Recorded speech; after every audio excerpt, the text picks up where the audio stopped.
مسلمانوں کو آزادی ملی نہ تھی کہ ہر جانے ظلم و زیادتی کا سما، کہیں بچے اٹھائے ہوئے جنازے وہاں، یہ مسلمان ہے اسے قتل کر دو، یہ رواج عام تھا، ڈر ڈر کے جینا یہی تو نظام تھا۔ آزادی کے لیے آواز اٹھانے والوں کی لاشوں کو جلایا گیا، کئی ماؤں کی گودیں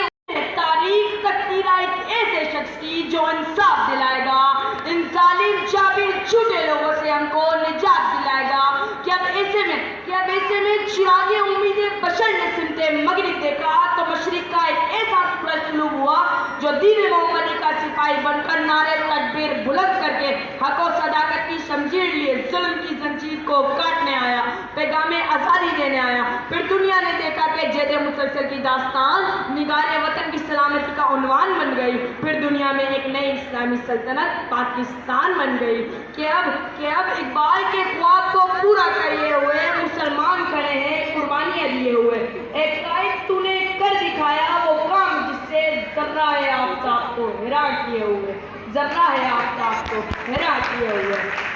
وقار میری آنکھوں کے سامنے فیروز خان ہے جو کارگل کی جنگ میں دشمن کو مات دیتے ہیں اور تمغہ جرأت حاصل کر کے آفتاب کو ہنا کر دیتے ہیں۔ پھر میری آنکھوں کے سامنے بہادر نوجوان ٹیپو سلطان ہے جو دشمن کو مات دیتے ہیں، انگریزوں کو دھول چڑھاتے ہیں اور شیر محصور ہونے کا لقب پا کر آفتاب کو ہرا کر دیتے ہیں۔ پھر میری آنکھوں کے سامنے کمسن فاطمہ بنت عبداللہ ہے جو زخمیوں کو پانی پلانے کے لیے آگے بڑھی تو زخمیوں کو پانی پلانے کے لیے آگے بڑھی تو شہادت کا رتبہ پا کر آفتاب کو ہرا کر دیا۔ پھر میری آنکھوں کے سامنے شہید مقبول حسین ہے جن کی زبان کاٹ دی جاتی ہے، ناخن چیر دیے جاتے ہیں اور پاکستان مرد آباد کہنے پر مجبور کیا جاتا ہے تو اپنی کٹی زبان کے بہتے لہو سے دیواریں زندان پر لکھتے ہیں پاکستان زندہ باد، پاکستان زندہ باد، اور آفتاب کو ہرا کر دیتے ہیں۔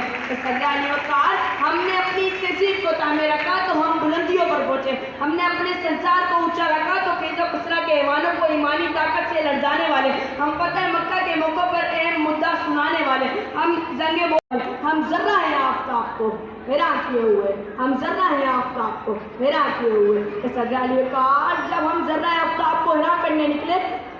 جب ہم ذرہ آفتاب کو ہرا کرنے نکلے تو بدر کے میدان میں 313، کربلا کے میدان میں 72، پاک فضائیہ کے راشد مناس ہوئے، پاک فوج کے میجر اسحاق، پارا چنار کے اعتزاز حسن ہوئے، آرمی پبلک اسکول کی طاہرہ قاضی، یہ وہ ذرے ہیں جو اپنے وطن کے لیے قربان تو ہو جاتے ہیں، مر تو جاتے ہیں لیکن دنیا کو پیغام دے دیتے ہیں کہ ہر حال میں ہر دور میں تابندہ رہوں گا، میں زندہ و جاوید ہوں پائندہ رہوں گا، تاریخ میرے نام کی تعظیم کرے گی، میں تاریخ کی اوراق میں آئندہ رہوں گا۔